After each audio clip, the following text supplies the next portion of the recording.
Licenciada, usted como una persona que conoce sobre el tema y que a diario vive en este tipo de ambientes, ¿qué alternativa o qué alternativas ofrecería que usted cree sean las más viables para mejorar esta situación?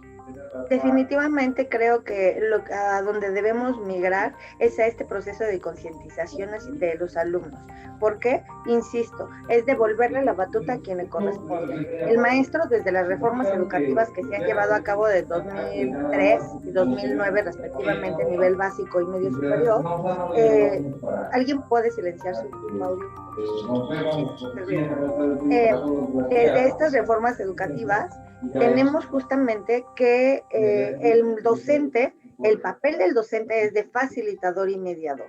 Eso quiere decir que en el modelo educativo que México tiene basado en competencias, se supone que lo que debemos de hacer es que el alumno desarrolle las habilidades pertinentes y que sea él quien experimente, cree y construya, basándose en el constructivismo, su propio proceso de aprendizaje, lo cual no está sucediendo.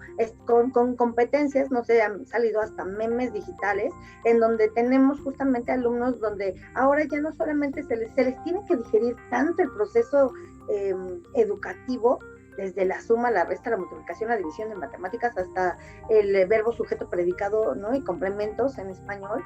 Y entonces dices, ¿qué sucede? ¿No? ¿Cuál es la alternativa? Para mí la alternativa es hacerte consciente.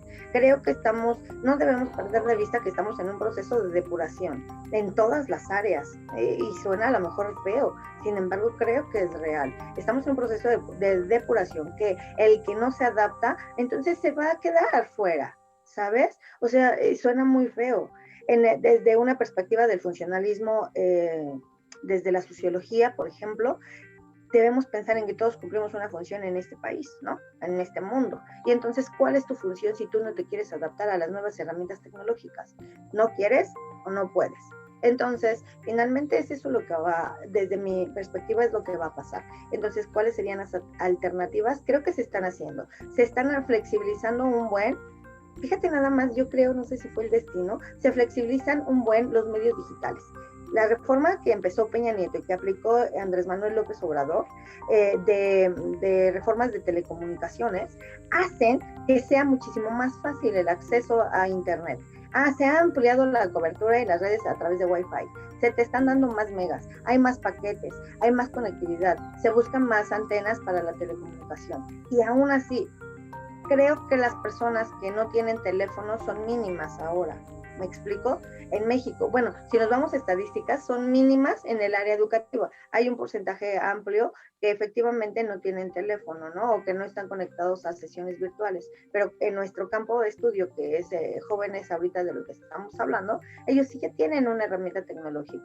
Quien no quiere es otra cosa. Entonces, la primera alternativa es hacernos conscientes de que somos responsables de nuestro propio proceso educativo. Y eso no creo que sea fácil quitarlo, ¿saben? Estamos acostumbrados a un paternalismo en México en todo. O sea, papá gobierno nos tiene que brindar educación, trabajo, empleo, perdón, trabajo, empleo, salud y todo. ¿Y tú? ¿De qué eres responsable? Entonces, una de las primeras cosas que tendríamos que hacer es, no, o sea, a ver, el proceso educativo empieza de ti, ¿sabes? Entonces, empezar por esta parte y finalmente es adaptarnos a las circunstancias que estamos teniendo. Se están dando oportunidades, insisto, se está ampliando la tecnología. A los maestros, si bien es cierto que tenemos deficiencias, pero se está intentando llevar a cabo la labor docente desde cualquier perspectiva, entonces creo que también el alumno lo puede hacer y finalmente va a ser de esta manera. Claro. El pasado 26 de enero, Alfredo Villar, presidente de la Asociación Nacional de Escuelas Particulares de la República Mexicana, hizo una advertencia sobre abrir escuelas particulares este mes de febrero, con el fin de evitar el cierre de más de 20,000 planteles debido a la pandemia.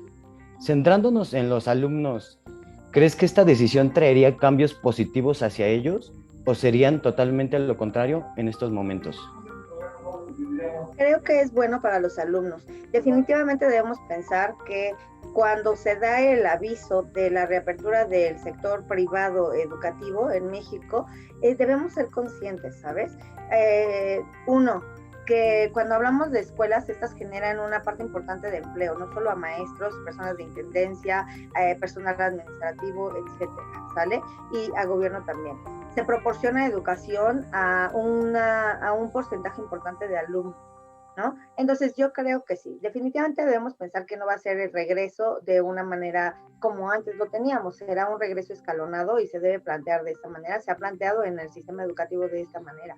Entonces los alumnos no se concentrarán completamente, ¿no? Grupos completos, pero sí se irá de manera escalonada. Desde la perspectiva ahora de los alumnos, soy también mamá de un adolescente de 15 años y de una niña de 6 años, y esto me permite ir como comparando estas visiones. A ellos sí les hace falta volver a tener contacto, no es lo mismo esta parte de contacto a través de medios digitales que tener el contacto directo frente a frente. Si bien es cierto, o sea, yo creo que si hacemos hincapié en esto, debemos recordar, por ejemplo, países como China y Japón, que sufren justamente de un alto índice de suicidios en sus jóvenes por esta falta de sociabilidad interpersonal, es decir, estas relaciones frente a frente. Los jóvenes, pienso por ejemplo en los jóvenes que están iniciando el nivel medio superior en esta pandemia o que lo iniciaron en pandemia, no conocen a sus compañeros de esta nueva escuela, pero ya dejaron de hablarle a los compañeros de escuelas anteriores, ¿me explico? Y lo mismo sucede con el nivel superior, por ejemplo, en la universidad. Estás hablando, aunque se supone que tu proceso mental está muchísimo más preparado que el de los chicos de educación media superior, yo creo que sí es importante esta parte. Entonces, sí, a mí no me parecería desgarrador la idea de volver a las aulas de manera escalonada y con todas las medidas preventivas, ¿no? Pensemos que la vacuna se va a dar en este lapso de, yo pienso, un año. No creo que en julio, junio, como se supone que teníamos la proyección, se pueda seguir, ¿no? Desde Pfizer y desde todas las industrias farmacéuticas AstraZeneca, y los problemas que tenemos con la vacuna, yo creo que no será en este año, sino hasta el otro, donde podríamos incorporarnos, pero me parece que es una buena opción y además que es necesaria.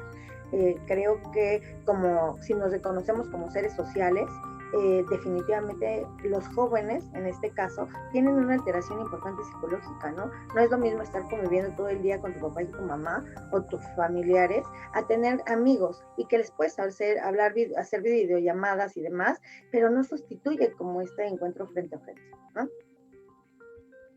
Y por último, antes de terminar con la entrevista y con base a todo lo que hemos venido platicando y con base a la problemática que vivimos actualmente, ¿qué cambios crees que vienen en un futuro, tanto a nivel social como en este gran ámbito de la educación? Ok, uno de los más importantes es la tecnología llegó para quedarse desde el área educativa, por ejemplo, si vamos a regresar, sin embargo, es una maravilla tener ahora tus portafolios de evidencia virtuales, desde mi perspectiva. Es que maestra, se me olvidó, no, ni más, o sea, estás entregando, se checa ahí en qué minuto lo subiste, cómo lo subiste, qué modificaste, cuándo modificaste, y ahí está. Entonces, más bien, el alumno estará preparado para eso. Entonces, imagínate en el área educativa esto. El home office viene a revolucionar la industria, se queda. Estamos hablando que, por ejemplo, leía algo de Europa está aumentando su home office más del 40% de su población. Entonces, México está como en pañales. Sin embargo, se tiene que adaptar. Trabajar desde casa ahora va a ser como una oportunidad. Yo, por ejemplo, digo, si quiero regresar a la escuela, si hace falta este contacto directo con los alumnos, no es lo mismo hablarles así. Sin embargo, déjame decirte que, por ejemplo, en CECITEM, los grupos que he tenido en este año, no los conozco físicamente. A ningún grupo he conocido físicamente. Y hemos terminado semestres, afortunadamente, con alumnos que reconocen tu labor o tu trabajo y donde te dicen, maestra, muchísimas gracias. Y donde tú dices, wow, es increíble cómo a través de medios digitales también puedes hacer esto, como contagiar, ¿me explico? Sí. Se va a acabar, como contagiar justamente esta parte. Entonces, bueno, creo que llegan para quedarse y revolucionar los medios digitales, no vamos, y más bien los que tenemos que cambiar y adaptarnos somos nosotros.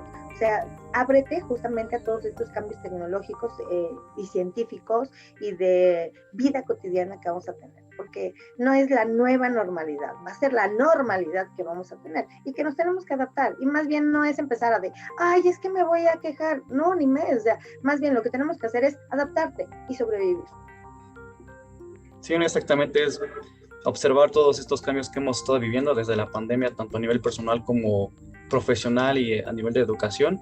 Y pues, sí, es como tú dices, ¿no? Es cosa de adaptarse uno, ya no es una nueva normalidad, ya es esta normalidad que estamos viviendo y que vamos a seguir viviendo hasta que pues esto termine, si es que algún día termina.